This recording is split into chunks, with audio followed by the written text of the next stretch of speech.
Hello again, everybody, and welcome to another edition of the Open Fields podcast. I, as usual, am your co host, Ryan Fields.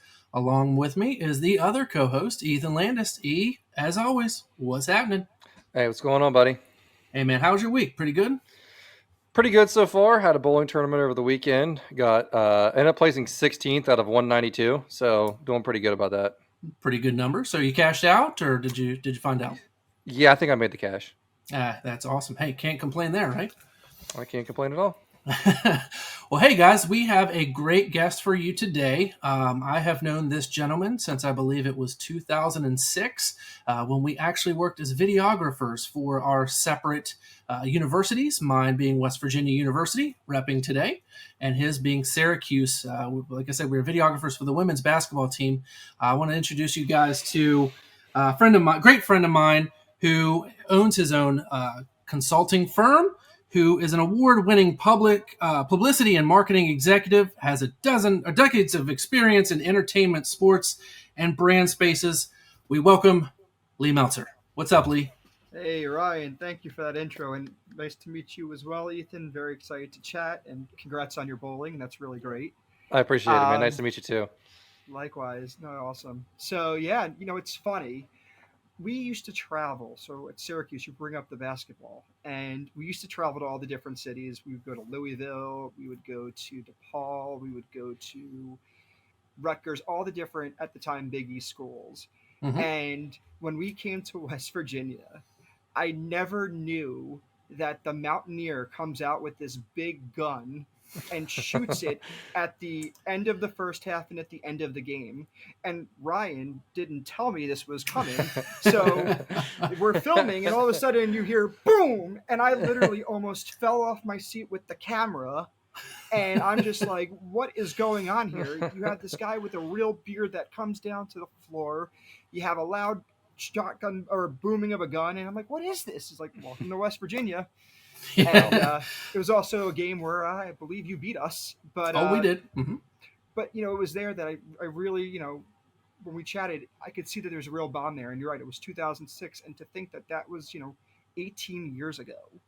uh, it's mind blowing to see how much time has passed, but yet Mm-hmm. we still talk. And you're doing great with your podcast, and now I get to come on and talk with you about it. And I mean, it's a full circle, but just super cool. So Yeah. really Well, proud I of all appreciate you've done that. as well, and it's just it's really great to be here. Well, I appreciate that, buddy. And like I told you before we started recording, is I'm really proud of you for the things that you've done, and it has been 18 years, which is crazy to think that it's even been that long.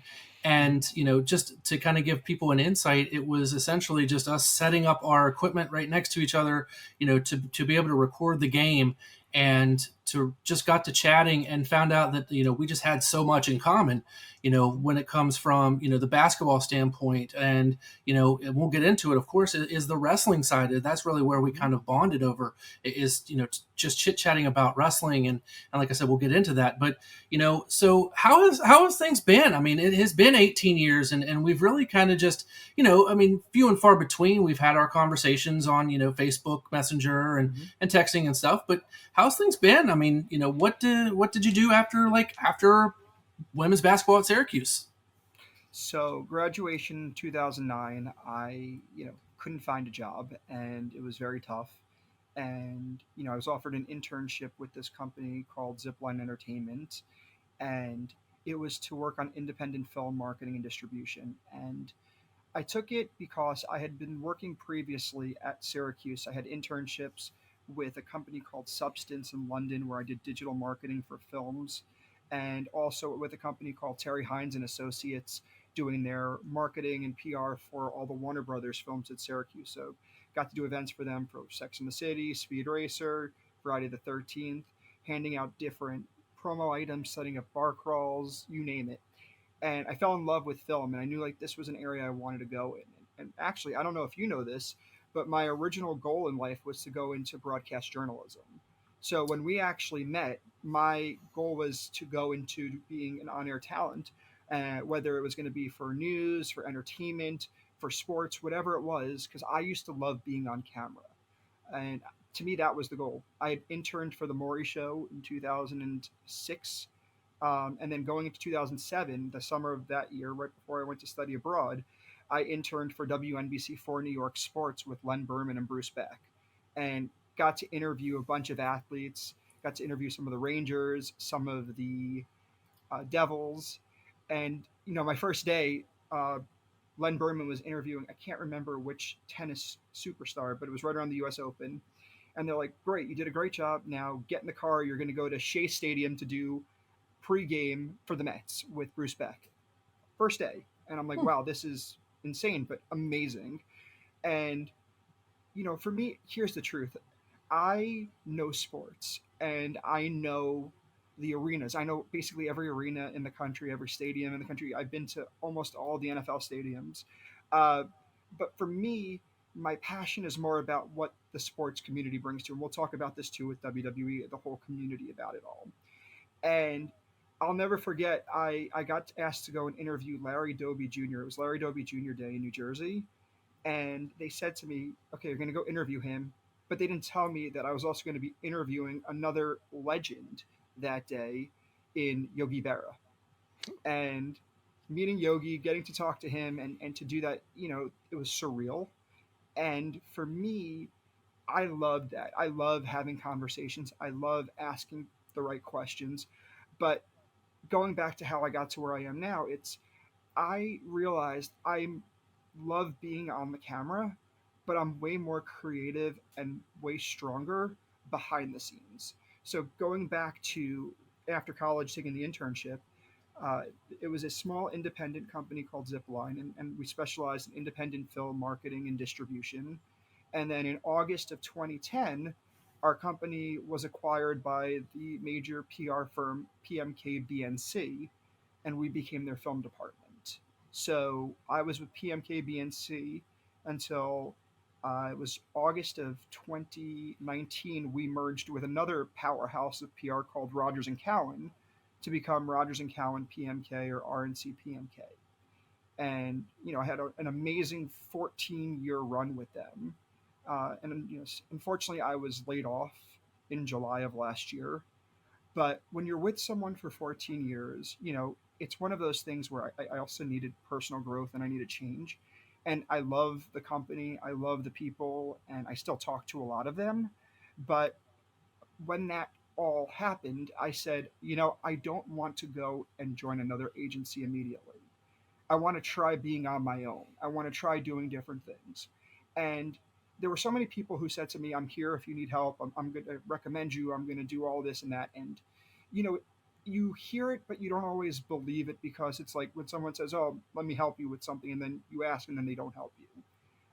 And the outpouring of, you know, recommendations and referrals, everything that you could think of that I needed, they came. And to me, that was the ultimate sign of respect and also the ultimate sign of I can do this. I can bet on myself and I can make this work. And it's going to be hard. The hustle is going to be real and really having to put myself out there as well as building the brand. But we're about 7 months in, and it's one of the best things that's ever happened to me. And I don't think I would be where I am. Well, I know I wouldn't be where I am if it wasn't for those 14 years at RNCPMK, learning from some of the best in the business. They got me ready for this stage, and I couldn't be more grateful for that. So, Well, yeah, and I will kind of preface this too is something that I didn't mention before is you mentioned about interviewing Yogi Berra is Ethan is the biggest Yankees fan that I know. mhm. So I'm sure that when you said you got to interview Yogi Berra, I'm sure his like eyes just lit up, and you kind of even see it on this end. He was like, "Oh, okay, My ears perked I up a see little you bit. now." I was going to tell you that. Yeah. It's one of the few times in my career that I broke the golden rule of don't ask for photos. I said, you know what, even though I'm an intern, I have to do this because of the fact that it's Yogi Berra. Like, Hmm. am I going to ever get that opportunity again? And he was so gracious about taking a photo and said, "Come on over." We did it, and it was very special. I still have that photo. And what I also love about the industry is I have all the badges that you get, like the backstage and the all access, which Ryan and I had a ton of from our women's basketball days. I still have in my other house. I still have the West Virginia ones, Oh but wow. I have all my Yankees backstage passes from when we used to do pregame and postgame with the Yankees, and it was a great experience. And if somebody offered me an opportunity to do any moderating or speaking or doing engagements like we're doing right now, I would jump on them in a minute because I just love being in front of the camera or in front of the podcast or having people listen to what I'm saying and to have that conversation go back and forth. So that's why I love doing these, but at the same time, it's not my necessarily day to day be all end all. That's where I think the behind the scenes and working with so many talented filmmakers and working with so many talented actors and athletes and podcasts and working on big events and helping them strategize what they should and should not be doing, or how do you bring people into the theater or buy your book or download your podcast, is where I'm really meant to be. And that's what I love about doing what I currently do. Yeah, and so like if for those of who don't know me at all, is it's funny that you say you were you were a broadcast journalism major, and actually I started in as a journalism major at WVU myself. I mean, I got a little too into the college scene, as they say. Um, it was I'm from a small town. I get out to one of the bigger, if not biggest, cities in West Virginia, especially on Saturdays for football. And I get out there and I'm on my own for the first time. So, I didn't necessarily go to class and study and do all the college like educational things. I had the college experience per se. And, it's funny that Ethan laughs. I'm just trying to keep it as PG as I can. But, and I actually started out as a journalism major myself. And that kind of I wanted to ask is when you were with the women's basketball team, you had said that you enjoy doing the stuff behind the camera, but you really feel you want to be in front of the camera. Doing that, did that kind of at that point did that get you to like not necessarily realize, but kind of give you the itch to maybe be more in front of the camera, or did that just happen to be part of the job that you were going to be behind the camera? Like kind of lead into that and tell us what you think about that. Yeah, no, it's a great question. And, my basketball skills were terrible to the point when I first started, I used to shoot the ball like this. And I know it's a podcast, so they may not be able to see, but it was like two hands in front. And I'll never forget one of our coaches looked at me, and when I used to shoot, I hit the shot clock above the net. He looks at me and goes, "Lee, get the F off our court." I was like, okay, fair enough, fair enough. So for the next 3 years, I practiced. No argument here. I Hey, you practiced got my it, coach. passing. Exactly. Practice my passing. I practiced, getting the right form for the shot.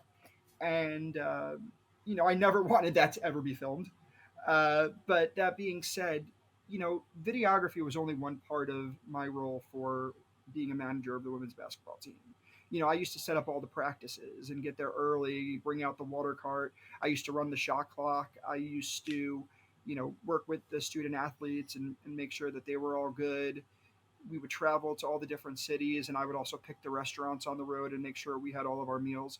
I was really the right hand to the director of basketball operations at that time. And for me, I would say that's where I really think I started to fall in love with doing more behind the scenes.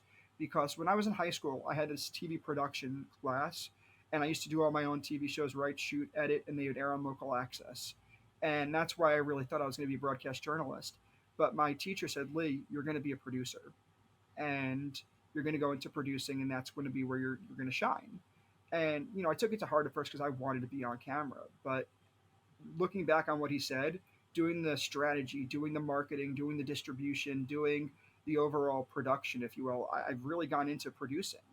And it's like even as a manager for women's basketball, I was helping to produce, the road games and making sure like everything was set with the meals and the hotels and getting the right film so we could do it for video exchange.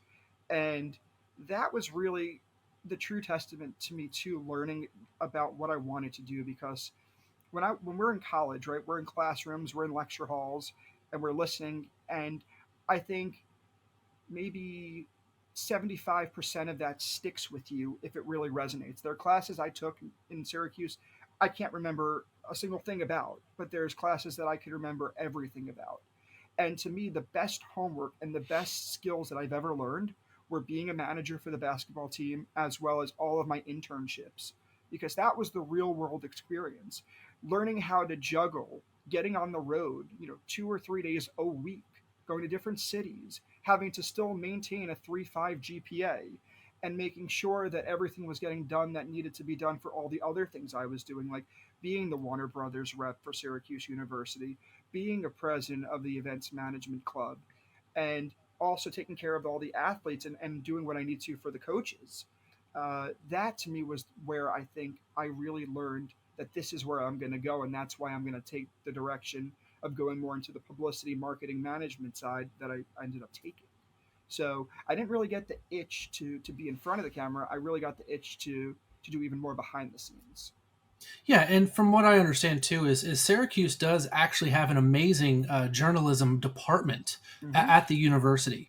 So there are a lot of sports broadcasters now that actually went to Syracuse and got their Hmm. degree. I don't right offhand. I couldn't Bob tell you. Costas, Bob Okay, Costas, Len Berman. so I there you mean, go. there was a lot of great journalists that came out of there, and it's the Newhouse School, which I was actually in. And in addition to having the broadcast journalism, they have television, radio, and film, and they had public relations. And I took the public relations approach because for me, I said, look, I could do broadcast journalism. I've learned how to edit using the Final Cut Pro, and I didn't really know Avid, but to be fair, I didn't want to go into the editing side per se. So I said, let's try PR. And by taking those classes and learning news writing and AP writing, um, and just really getting the feel for how to help elevate stories and brands and really be creative, that's where it all took the turn. And I'm like, this is what I want to do. Well, so with being so close at Syracuse, I'm not going to say it's a stone's throw to New York City, based off of where it Mhm. is located in the state. But do you feel like being in Syracuse and originally being from New Jersey as well, do you feel like that really kind of benefited you from being able to get to like New York City where you do a lot of your stuff now? I think it did. And I think I mean, in having comparison to like being, say, like if you grew up in, South Carolina or in Oklahoma or something like that, having that close relation or that close location to New York City. Mhm. Well, I think it's a combination of things, right? I think it was the combination of saying I was in Newhouse and I went to Syracuse, but also by living in New York, I was able to do the internships. By living in New Jersey, I grew up right across the water, like to the point where you could see Newark, New Jersey on one side, and you could see Staten Island and Brooklyn on the two other sides because it was a peninsula. And for me, I was able to take the train every day into an internship or 2 days a week and be there in less than 45 minutes. So it was a lot easier for me. And I think that the location really played a factor. But look, I think also drive and determination are so important for success and getting where you want to go. And also trusting the course and realizing that everything happens for a reason. There was a reason I wasn't landing a job out of college that was going to pay me a salary that, would keep me here and then grow and do other things. I was meant to take that internship, which would then turn into a freelance position, which then turned into a full time assistant, which ultimately allowed me to climb to become a vice president at one of the top PR firms in the country. And that wouldn't have happened if it wasn't for taking a chance on an opportunity and staying determined and hungry and proving that, look, I belong here.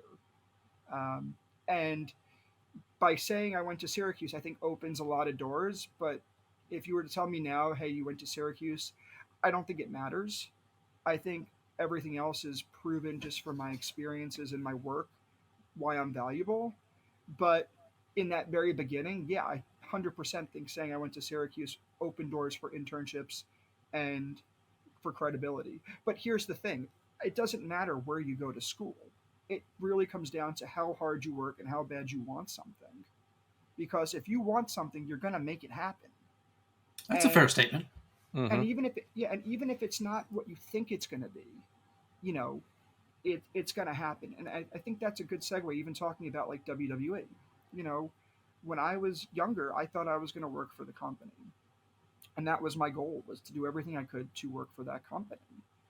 And I tried interning, I tried applying for jobs for many years there. I've had a few interviews, but didn't really land a specific position. But I looked at it as, okay, maybe I'm not getting in there, but maybe there's other ways to work with them. So over the years, I was able to, meet some of the superstars, and to work with them as a publicist, and to pitch them for different things, and getting opportunities to work on WWE Studios' films. Like I got to do 12 Rounds 3 Lockdown at the time with Dean Ambrose. And got to work on Armed Response with Seth Rollins, and No One Lives with Brodus Clay, and doing the PR, and getting to work hand in hand with the company. So I may not have had the opportunity to be in house, but I had the opportunity to work with people who I really just admired, and that I was able to really craft narratives for. So that's why I say it may not happen the way you think it's going to happen, but if you're determined and you're passionate enough, you'll make it work. Absolutely. And to kind of piggyback off of like we were talking about with like PR and stuff like that, like, do you find it like, I know there's a lot of headaches probably when it comes to PR, but at the same time, I'm sure you got a lot of enjoyment out of like the formula, like how to like, get things out there and like present these different things and just like get this out to the public. And is that kind of something that you kind of really enjoy the most, or what kind of like do you fall into the most in that one? Yeah, I love the strategy game, right? Yeah. If you have a film that's opening up and it's only opening in New York and LA, how do you get national exposure for it? So a lot of times documentaries that I work on will open New York, LA, maybe a few other markets. And how do you build buzz? So for me, what I love to do is I love to look at what the subject is and what the story is trying to tell. And look, maybe there's a news angle to it. So maybe we're pitching Newsweek, or we're pitching The Atlantic, or we're pitching MSNBC, CNN, Fox News. It just depends on what the pitch is. And coming up with that strategy to really tell, like, so that someone is going to buy the ticket, or they're going to Hmm. buy the book, or they're going to listen to the podcast. And something that I always tell my PR clients is that nowadays, in particular, you can't just rely on PR to help sell a movie ticket, a book, whatever it is that you're trying to promote. Because if you're not watching that night show piece, or you're not reading that newspaper article, or that online piece, or listening to that radio or podcast show, how do you know about the project? So, when it comes to film in particular, what I've learned is that the most important elements besides publicity are making sure that you have a strong trailer that you're pushing out and you're getting played in theaters. If you have a marketing budget, putting it up on television, radio, online sites, and then also pushing for reviews, so that people are going to read them. Go to Rotten Tomatoes and figure out if they want to go and spend anywhere from $10 to $30 on a movie ticket. In New York City, movie tickets are insane. They start as low as $15 and go up to 30, depending on how you're seeing the film. So if you're going with, your friends, or you're going with your family, you're looking at close to $100 just to see a movie. That if you It's now tough. wait 3 or 4 weeks, it's going to be on premium VOD, and you could pay $20. And if you wait 6 to 8 weeks, it might even be streaming. Hmm. So it becomes a challenge, but it also becomes exciting, because how do I get that booking? How do I get my client to talk about their project on that show or on that site? And look, there's a lot of rejection. You know, you have to have a very tough skin to do this job, because you are going to get rejected on the daily, um, and there are times you're going to be ignored.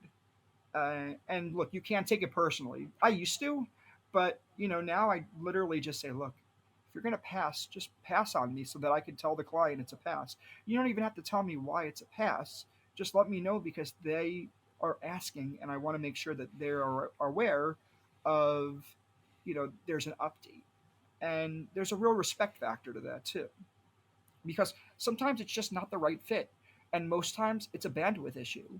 you know People have so much going on right now that it's hard to necessarily talk to everyone. So it is a challenge, but I really think that it's one of those things that it's fun, Hmm. and every day is there's no such thing as the same routine every day. Everything changes, and it's great.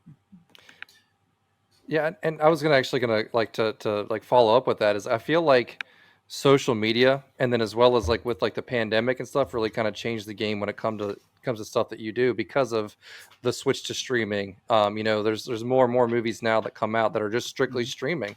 Like they're not going to be in the theaters. So I really feel like that kind of changed the game and kind of made someone in your position like kind of pivot type of stuff like okay, here's a new avenue that we can kind of attack and kind of go from there. It did. It really did. And, there's just so much content. Hmm. There's probably about 20 movies that come out on a given week. And Yeah. there's, of which maybe you've heard of three or four of them. And a lot of them are either having quick theatricals or they're playing a few theaters and then going on VOD. So you can rent movies for like $5 through Apple TV and through Amazon and Fandango and Vudu and all those platforms. And you can also watch everything new that's being dropped on all the other platforms like Netflix and Amazon and Hulu and HBO Max and the works. And yeah, there's just so much content that it's so hard to get all of it covered. And what's also so important is what's going to create audience awareness and engagements for the outlet. Because if there's not a big name attached, then they're not going to get clicks. And it's all about getting clicks and views and likes on social posts.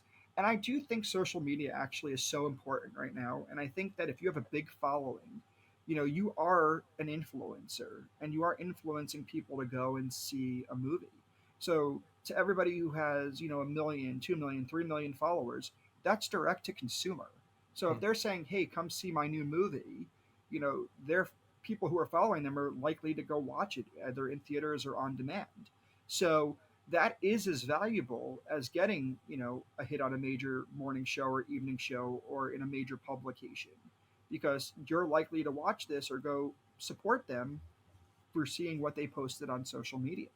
So I think that is spot on, Ethan, that social media really changed and the pandemic really did change the way that everything works. And we used to have a 90-day window for, a film would come out and then you wouldn't see it on at the time, whether it was VHS or DVD, for at least 90 days after it opened. And now those windows are as short as 17 days. Hmm. You know, you look at a movie like the Beekeeper, that was on Yeah, VOD within like 2.5 weeks of when it opened in theaters. that You is know, 100% true. Yeah, I now that you mentioned that, I remember I went and saw a movie like 2 months ago, and that was actually a trailer for The Beekeeper, and then now I hmm look on streaming and it's already streaming. hmm It's insane. because it is insane, but again, it goes back to this idea of people are just as likely to watch movies at home as they are to go to the theaters now. And True. look, you don't have to sit through 30 minutes of trailers and have to drive there and park the car and buy all the snacks and do, the whole, if the theater's clean or not process and worrying that somebody's going to be talking during your movie. So the pandemic really changed that. And I listen, I used to go to the movies 3 times a week before the pandemic. Now I try to go at least once a week if I can, if there's enough movies that are playing or things that I want to see. And if I don't, I catch them when they become available on VOD or on the streaming platforms. But I love the movie going experience. I love sitting in a theater with a giant popcorn and being in that room with other film lovers. So for me, the experience is always going to be important to me.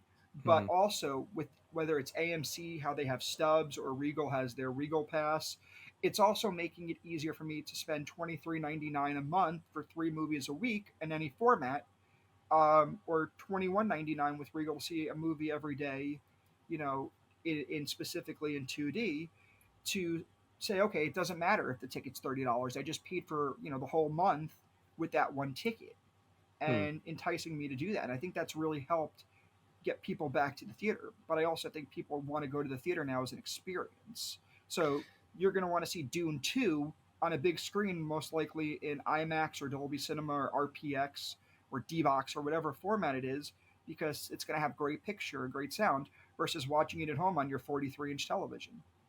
Yeah, I missed out on Oppenheimer and IMAX. That's one of the things that I really wish I could have seen.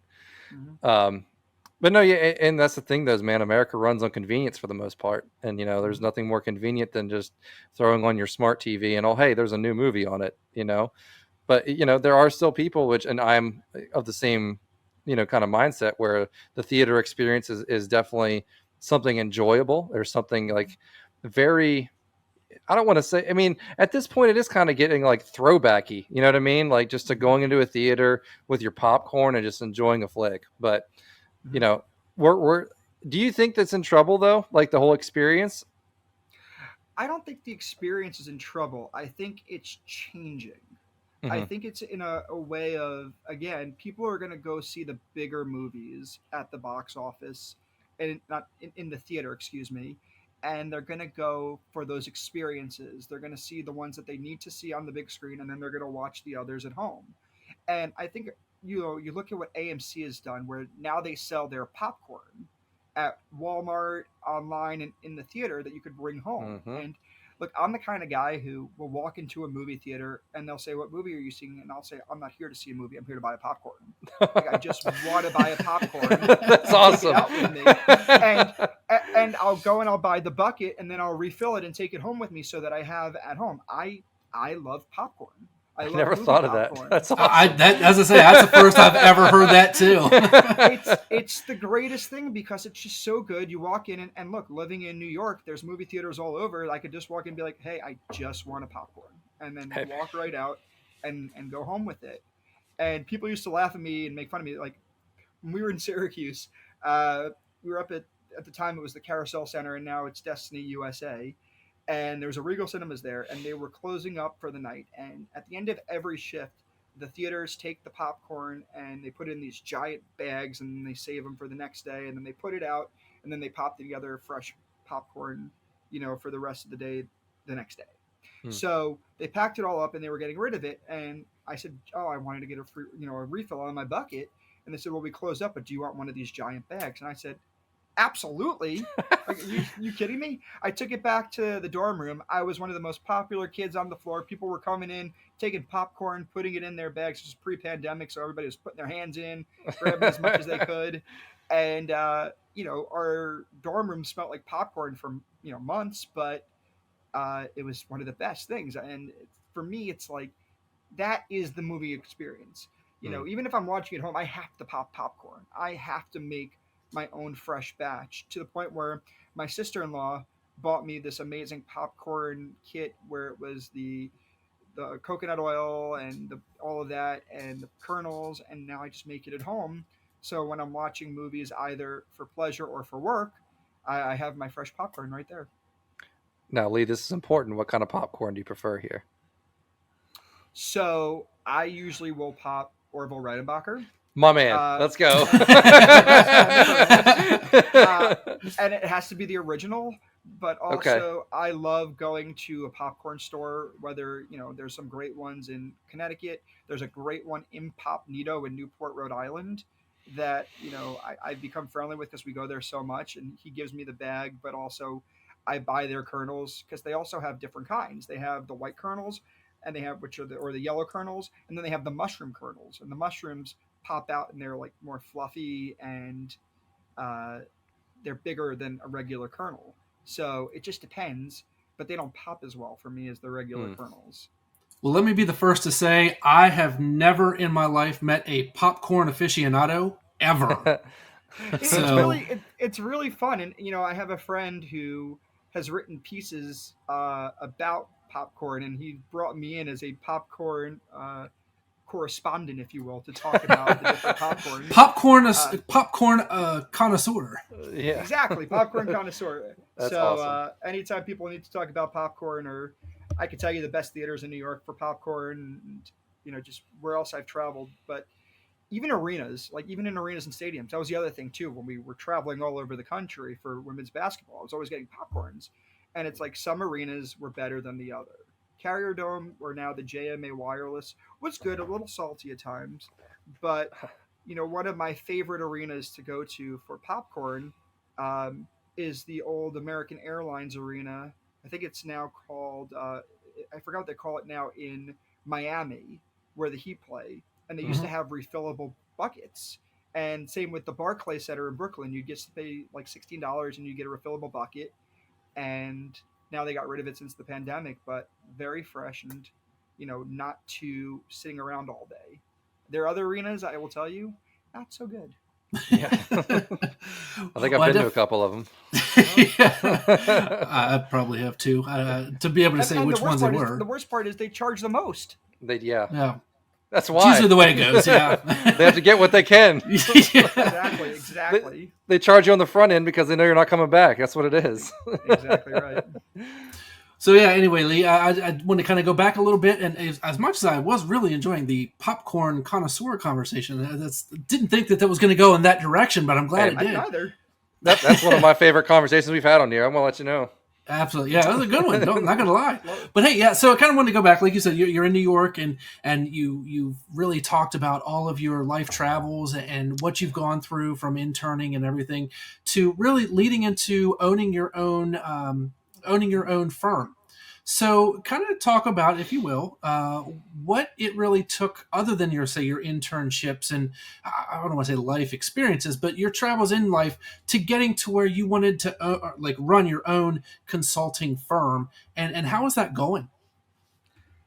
so for many years, people told me I should just go out on my own, or in a few years when the time is right, do it and take the opportunity. You'll love it. You'll succeed at it. And I was terrified. I was terrified because I don't love change. I deal with change, but I don't love it. And change at times scares me, as I'm sure it does many people. And I was in a good place with my job, and I was working on great clients. I was traveling to Sundance, South by Southwest, Tribeca, even though that's here in New York, uh, to Toronto, to Comic Con in San Diego, to other big events throughout the year, and loving every second of it, and saying to myself, look, if you leave and you go and do this, there's no guarantees that you're going to be able to do all these things again. So there's a comfort. And sometimes comfort is a good thing, but sometimes comfort can be a not so good thing. Mm. And, you know, last year when, I was having a little bit of there was a lot going on at that time last year. And for me, I started to think more about like, what is it that I really want to do? What are my interests? What are my passions? And I see the writing on the wall that it can't just be publicity. You have to be able to diversify and do different things to create awareness and really build up whatever it is you're working on. So I think when I found out in July that unfortunately I was being part of a layoff, it was hard, but it also was in a way exciting to see what was going to happen next because I wasn't ever going to do this for myself. I wasn't going to necessarily walk away from the job, and part of that was because of fear, but also because I genuinely loved the people that I work with, and I never wanted that to ever be a factor in how my relationship would be with them if I ever left. And for it to happen the way that it did, it was a blessing in disguise because it's like, you know what, Lee? This is the opportunity to really try it, to really see if you can start a business and look, give it 6 months to a year. And if it's not something that you're enjoying or it's not something that you really think you want to do, you can always apply for another job and do whatever else you want to do. And I said, okay. So immediately after my layoff, I started up Lee Meltzer Consulting, and I basically kept the model of what I was doing previously, where I was doing film, PR, and marketing. I was representing talent. One of the first clients who signed with me out of the company was a DJ, um, and it wasn't necessarily something I expected to be working on, but he was so great and had a great story to tell. And for me, I appreciated the opportunity to try something new, and we did some great stuff together, and really opened new doors. And I work with brands, I work with different publicity agencies if they need help, whether it's for pitching or for coverage. But I also have my own steady stable of clients, and I've been able to make it successful. And it's a constant grind, it's a constant hustle, And to anyone who wants to do this or go into it, I will tell you, don't be afraid. Take the risk and trust that if people say they're going to help you and recommend you and be there when you have questions, they will be there. I am so grateful to everyone, from other agencies and what journalists, everybody who has said that they were going to help me kept their word. And that is true. That's a true amazing feeling to know that you have those people who want to support you and that you can make it work, and that you may not be home where you were for so long, but the door's never closed. It's just you're trying something, and now I get to try this on my own. Not trying to quote Whitney Houston, but that song "Try It on My Own" is exactly that. It's time for me to do this on my own, and it's been one of the best life experiences. And I get to do whatever I want, however I want, with whoever I want. And I'm also getting into film producing now, and I'm going to be working on a film producing this summer. So learning how to be a real producer. So shout out to my high school teacher who said I was going to be a producer. And advising on different advisory boards. I'm a member of the South by Southwest Film Advisory Board. I'm on the advisory board for the Annapolis Film Festival. I work with a great organization called Entertainment to Affect Change. Um, and to be able to do all these things, but also do the films that I love and to work the hours I want and with who I want, it's the greatest thing. Well, like I was trying to do my best to really get to a point where I could really kind of show you off in the intro. And I apologize, I did that intro no justice whatsoever. As you say that you're on this board and that board. So from me personally, I apologize. I didn't do it No, justice. no, but it's one of those things where, when you're a publicist, right, you're supposed to be putting everybody else over. You're not supposed to be putting yourself over. Um, but I've learned as a business owner, you have to do both. You have to put your clients over, but you have to put yourself over in a way that's not coming off in the wrong way.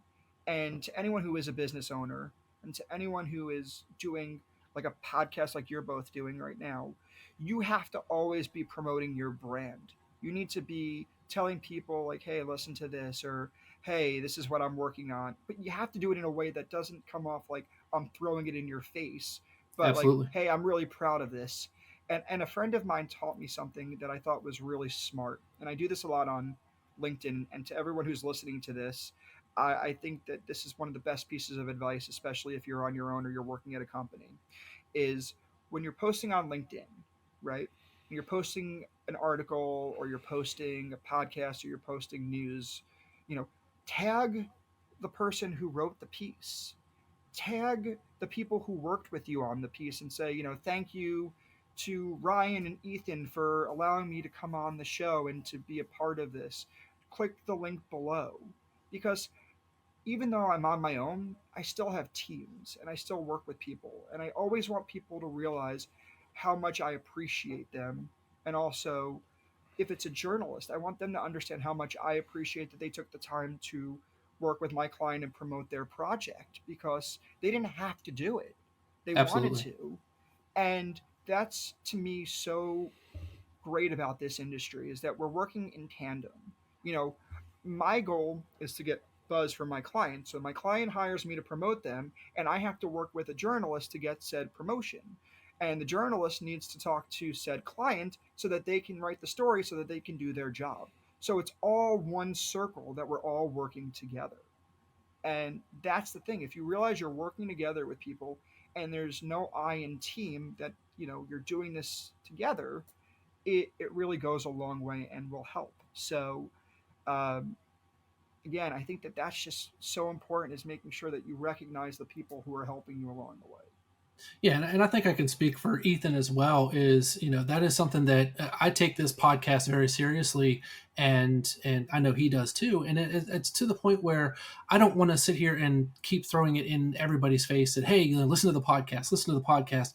Hey, I'm all about the podcast, and nothing else. But it's like I want to definitely show that we're proud of this, and I definitely want to be once again the first person to say thank you for joining us today. It's been really great so far for the time we have been recording, and I've actually really enjoyed it, and heard some great stories so far. And I mean, to kind of get back to where I wanted to go before we kind of, I don't want to say we didn't get off track, but I wanted to kind of mention to people, like, you are doing this on your own, and your travel, like your travel lineup here is crazy. We were talking the other day, and you were in New York City on Friday, then you go to Cincinnati, to Kentucky, to Chicago for a layover, then to LA, and then back to New York. Like, is that what a day to day of Lee Meltzer consulting or consulter is like all the time?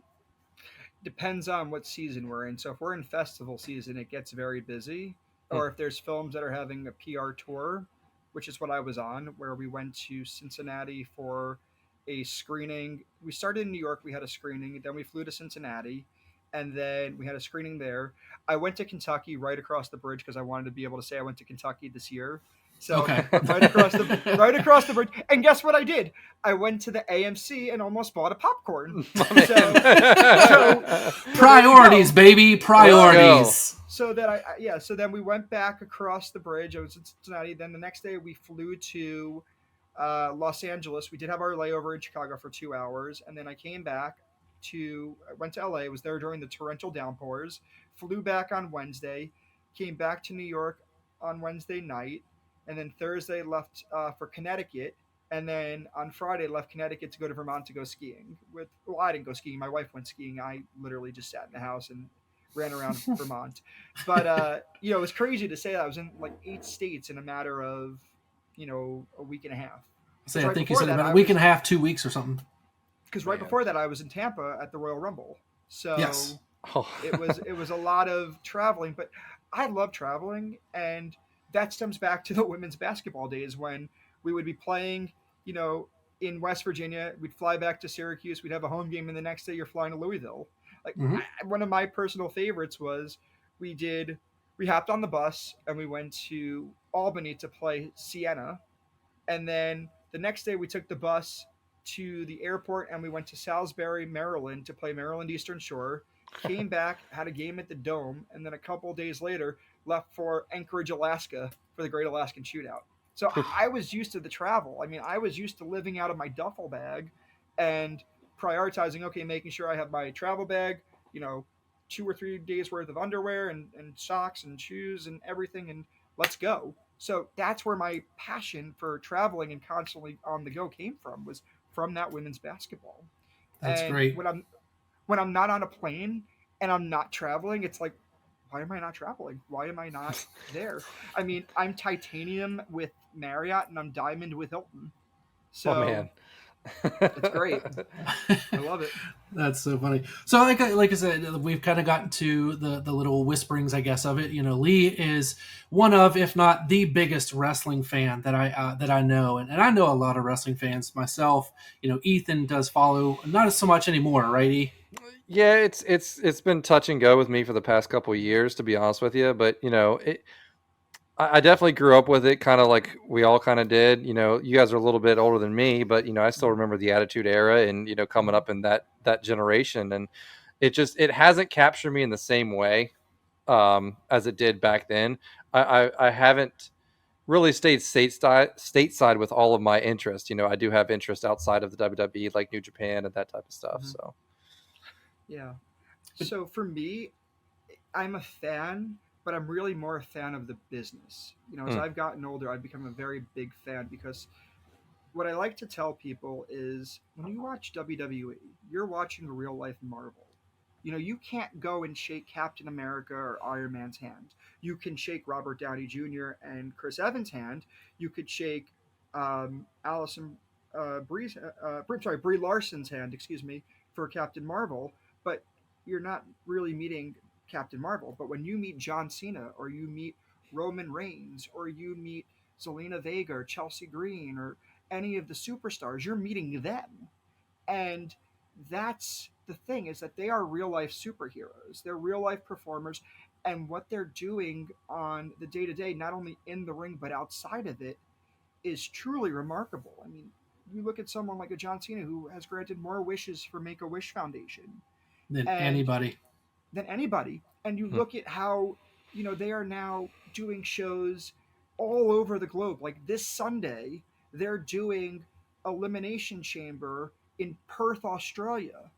They're also doing Backlash in Lyon, France in May, and Bash in Berlin in Germany in Berlin in August. Not to mention every show that they're doing on a Monday, on the weekends, and then on Friday for SmackDown. And they're Hmm. traveling all over the world, putting smiles on people's faces all over, and really entertaining. So it's, for me, the business.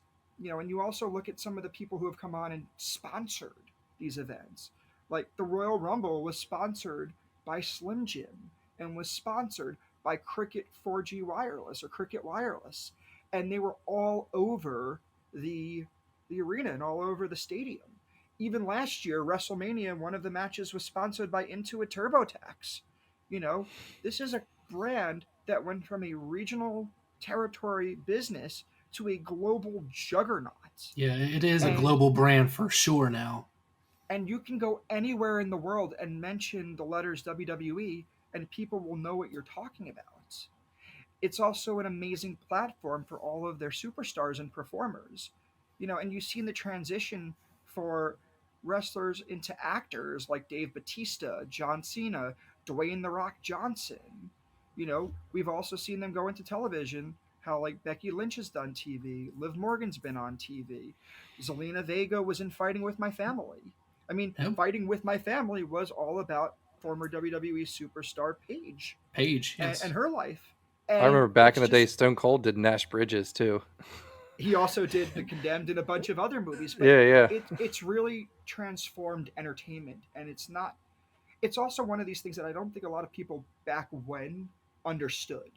You know, you can't fake going through a table or falling off a ladder. Like, it's just, they're doing real stunts. Could you Hmm. imagine some of Hollywood's biggest actors saying, "I'm gonna fall off a ladder through a table for a movie"? Never going to happen. They are stunt people, they are performers, they're acrobatists, they're gymnasts, they're everything in one, and they're performers, and they can nail a take like that in one shot. So it's hard not to be admiring the company and what these people are doing, and they get you so invested. You walk into an arena nowadays and you see Cody Rhodes come out and you see how young and old fans get so excited for him, and how they sing along with his song when the pyro goes off, they're cheering. When Roman Reigns walks into the building, you hear how much they are booing him but also showing him respect by pointing their fingers, and he's selling tons of merchandise as a result of this. It's a whole business. And to me, that's what I'm the fan of. I'm the fan of looking at how you can take an IP that is WWE and market it in so many ways, just like Marvel has done, or just like DC has done, or Lego has done. They're all IP that are based on fandom that are finding other ways to really grow their business. Disney as well. Yeah, and speaking of being such the fan that you are of the business, another fun fact of Lee that that I know, and of course I feel like this is fun facts with Lee all of a sudden, with the popcorn stories and Mm-hmm. everything, is you have actually been to every WrestleMania, minus the year that they had the WrestleMania at the Performance Center due to COVID, since WrestleMania 18, Mm-hmm. and it's And now going to be 40. I also missed the 37 during the pandemic as well, which was at Raymond James, because at the time I did not have my vaccination and didn't feel comfortable traveling yet. So Hmm. I did everyone from 18 up to 40. It started out as being a fan and having a family friend who worked for the company who used to bring me to the events, and that's how that whole thing started. And You Yeah, I know, wanted to ask, like, what got that started? so I had a family friend who worked for WWE who used to get me into all the events and brought me to all the shows and said you should go to WrestleMania. And back when I was a freshman in high school, um, I said to my parents, "Look, I don't need any birthday presents, any holiday presents. I just want to go to WrestleMania." And it was WrestleMania 18 in Toronto. And you know what happened next was I went to that show. It was amazing, and I started going as a tradition every year with my mom, and it became our mother son trip. And we did 19 in Seattle together. My dad and sister came, and then 20 was in New York. But after that, my mom and I just would go every year. Even when I was in college, we'd meet in the city that it was in. So 21, we met in LA, 22 in Chicago, 23 in Detroit, 24 in Orlando. Sorry, I So missed you in Detroit, by the way. That's yeah. awesome. And then they would pay for the tickets and the hotel and the travel. And then as I got older, I started to pay for the travel and the hotels and the tickets for my mom. And I think the reason I loved going so much was this was a yearly trip that I had with my mom.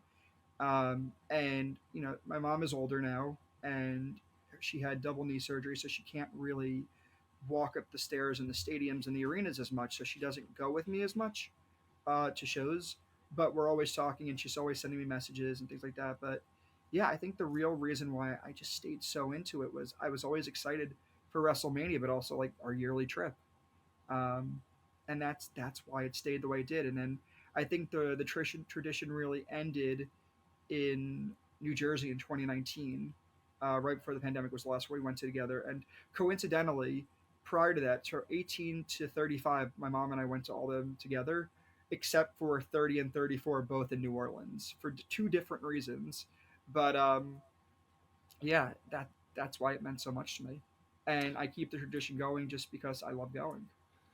Was 18 the first TLC with like the Hardys, Dudleys, No, and that Edge was and the year Christian? before. That was the year before. 18 was The Rock and Hogan. Yeah, Hogan and Gotcha, Rock was 18. gotcha, Mhm. gotcha. Yeah, I knew and it was and I around st- that time period. Yeah, and I still remember sitting in the Sky Dome, like saying, "Wow, bucket list." This was even before the words bucket list were a thing, and saying, "Wow, this is so cool," and like this is where I want to be and what I want to do. And that it was in that moment that I really started to say, "This is what I want to do for a living. Is I want to work for this company. I don't want to be one of the WWE superstars because I'm 5'2" at the time, maybe five, going now 5'6", 5'7", and knew that couldn't do this, but I wanted to be a part of this whole experience and be a part of the live events, and that's actually one of the reasons I got into doing the sports and entertainment was to really learn about the businesses, and that's one of the reasons I also um, went and became a manager for the women's basketball team in Syracuse,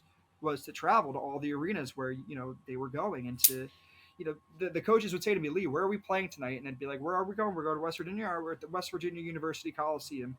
Has about a seating capacity of 17,000 or whatever it is."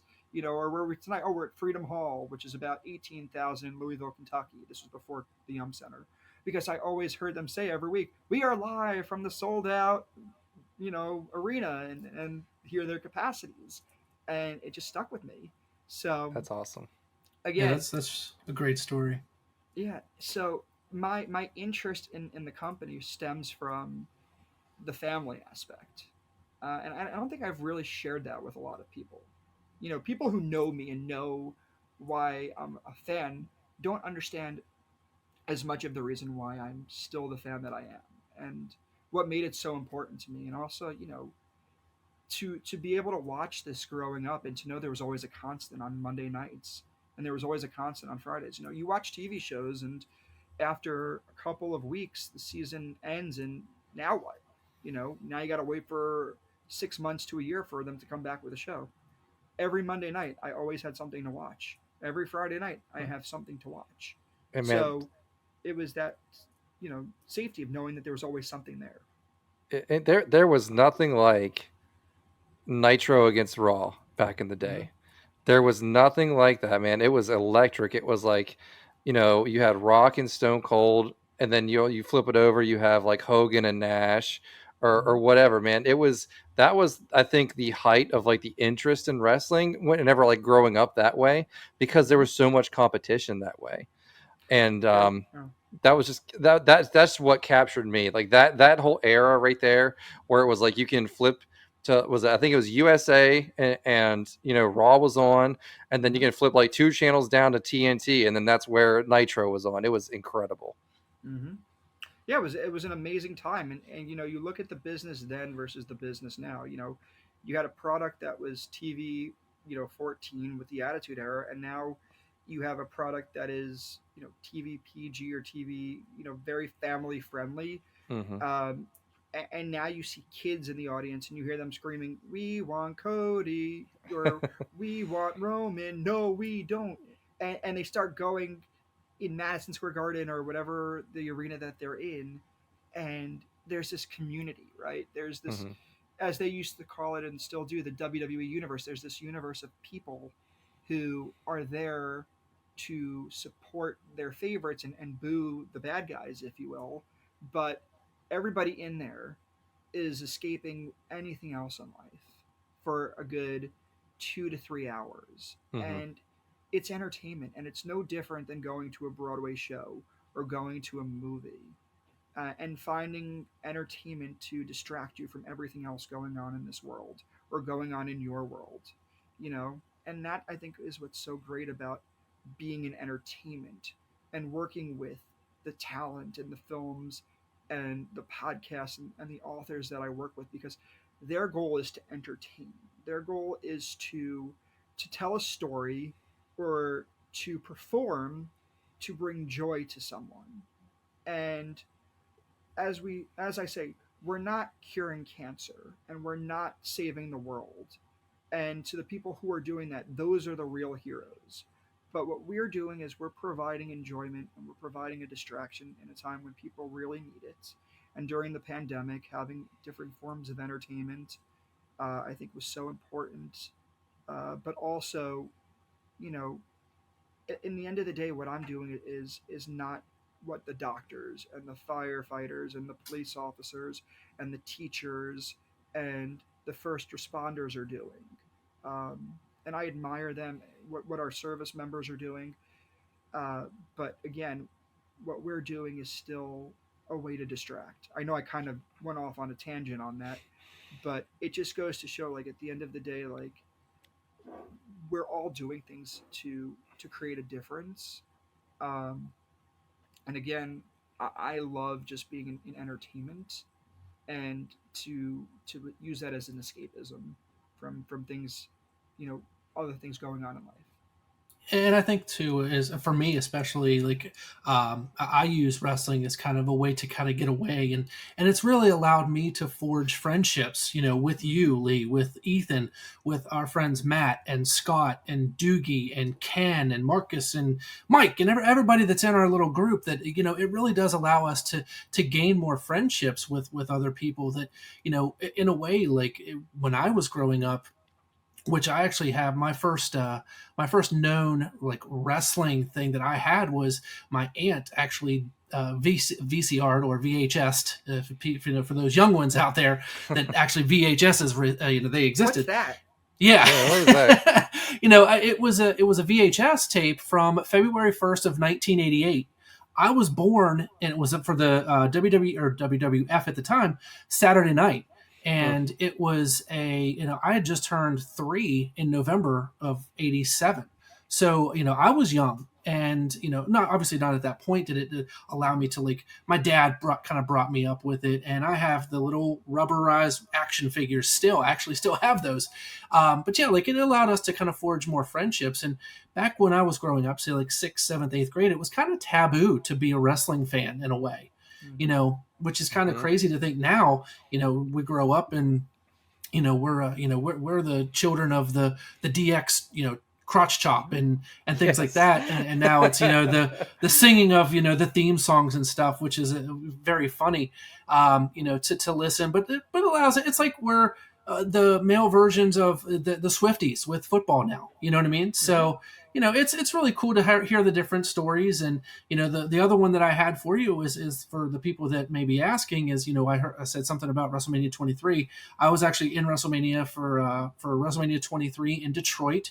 Unfortunately, I didn't get a chance to meet up with Lee at that point. Me and a couple of buddies went, Timmy and Jordan, and we actually did get a chance to go to the Condemned, which was actually premiered the night before WrestleMania, which was really neat. So I don't know. Did you get a chance to check that out real quick before I ask my final question? Yeah, I was there at the Fox Theater in downtown Detroit, and you know, loved when Austin came out and waved to the crowd, and I'm like, this is awesome. Red carpet Hmm. premieres and everything, and it's funny to think, what was it, 2007? Like three Mm-hmm. years later, I was going to be working on red carpet premieres just like that one. So That is crazy. I don't know if you knew that or not, E, but No, but I was gonna piggyback off of what you said. Like in terms of VHS, is like my first big wrestling thing was the Royal Rumble '98 when it mm, was that was incredible. It was like the Stone Cold McMahon build up, and I think Stone Cold entered at number one, and then McMahon entered at number two, and like and then also that was also the I Quit match between Foley and The Rock, which was like hmm 38 unprotected chair shots, which would probably not go today. But that whole era type of thing, and that's what really got me into the business, not into the business, but like watching wrestling, and it's just kind of took off from there. Just we're all coming up on VHSs, and you know, and it was actually given to us by a family friend. It was like that was tape trading is something that's part of the business as well, especially hmm back in those days. yeah, and it's so funny because nostalgia now. People want the DVDs, they want all the merchandise from back in the day, and it's like I still have all that stuff in boxes at home. So and also something else too, E, is if you get a chance, I don't know how many people know this, but if you watch the history of WrestleMania, our guest today, Lee Meltzer, is actually in a little bit of a clip on that, where he's actually coming up an escalator. If I believe it was WrestleMania 26.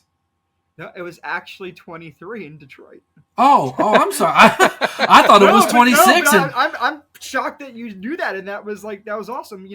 It's funny too. I I don't remember also exactly what time frame it was in the like the DVD or whatever we were watching on, but I just know that you were a part of that. Yeah, no, I'm gonna write it's that funny. down. And if you watch Survivor Series 2006, when Batista beats King Booker, you also see me get very excited.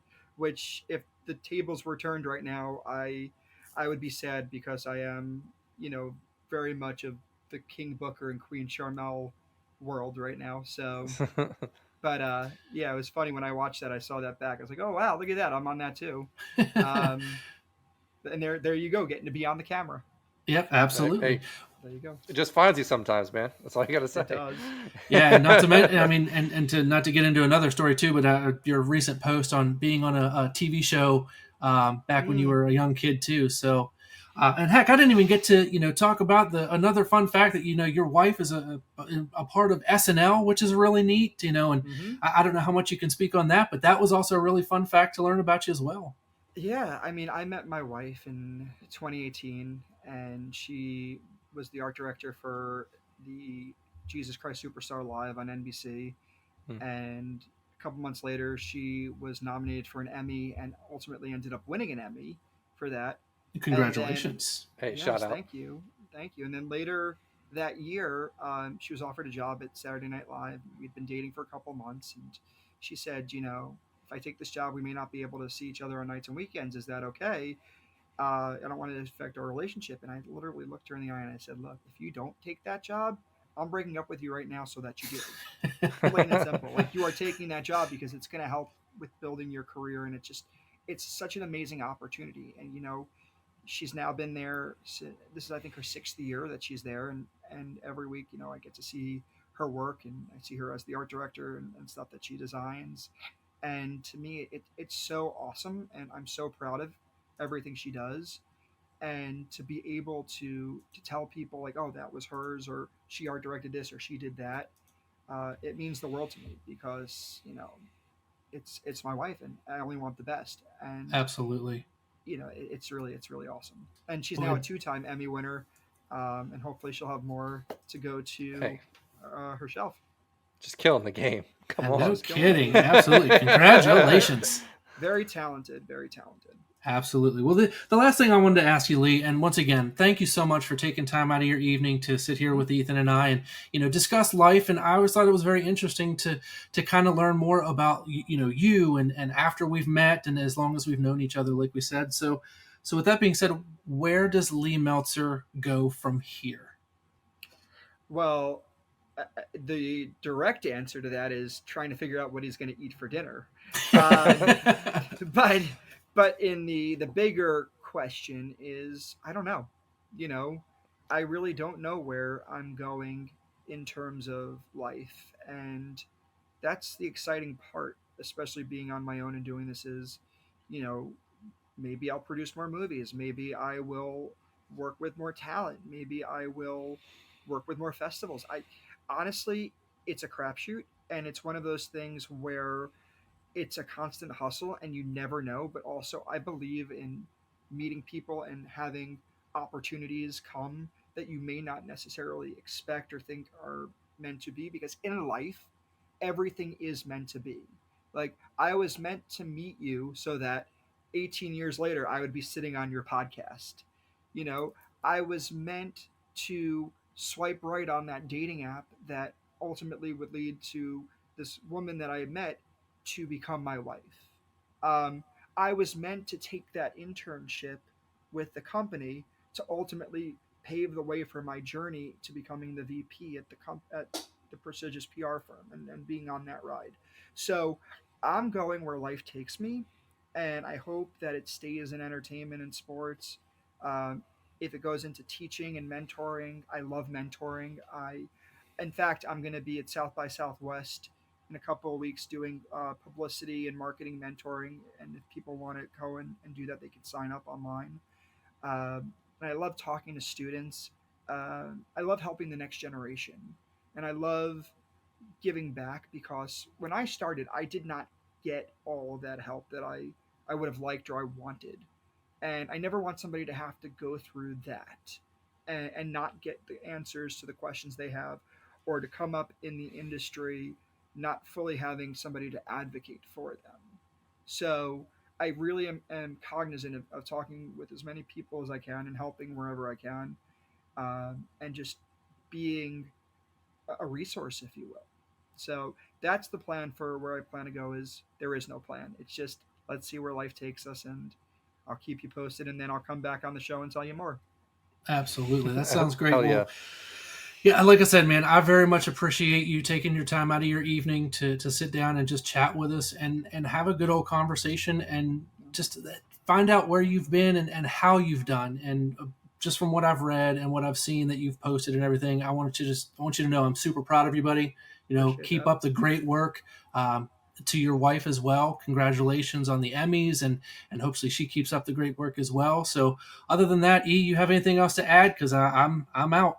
Nah, man. Next time you come on the podcast, we have all the pleasantries out of the way. We can just get into good old fashioned talking and stuff like that. So I'm excited for that. I'm also happy that to be sitting here and had a good conversation with you. And nice to meet you. Likewise. And again, if anybody who's listening wants to see more of what I'm doing, they could always visit my website, leemeltzerconsulting.com, or look for me on LinkedIn, Lee Meltzer.